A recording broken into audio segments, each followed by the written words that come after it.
Russia thinks it has found a way around Washington's dollar bond payment blockade. Russia is exploring a new way of circumventing U.S. sanctions preventing Moscow from servicing its dollar-denominated bond payments to foreign investors. The country is exposed to a historic debt default after the U.S. Treasury Department on May 25 allowed a key sanctions exemption to expire.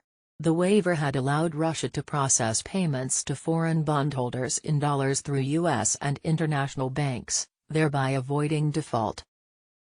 On Friday, the Russian Finance Ministry wired $100 million in interest payments on 2 Eurobonds in rubles to its domestic settlement house, but unless the money finds its way to the bank accounts of overseas bondholders, it may constitute a default. The payments carry a 30-day grace period, after which Russia could be declared to have defaulted on its foreign currency debt for the first time since the Bolshevik Revolution in 1917, despite the Kremlin claiming to have ample cash to pay, an unprecedented situation for a major economy. A further $2 billion in payments is due before the end of the year, though some of the bonds issued after 2014 are permitted to be paid in rubles or other alternative currencies, according to the contracts.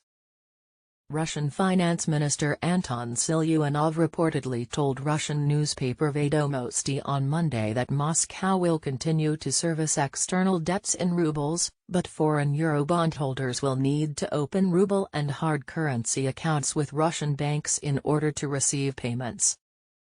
As happens with paying for gas in rubles, we are credited with foreign currency. Here it is exchanged for rubles on behalf of the gas buyer, and this is how the payment takes place, he said, according to a Reuters translation.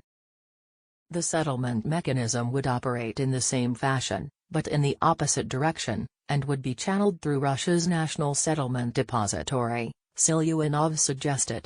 The INST, unlike other major Russian financial institutions, is not currently subject to U.S. sanctions.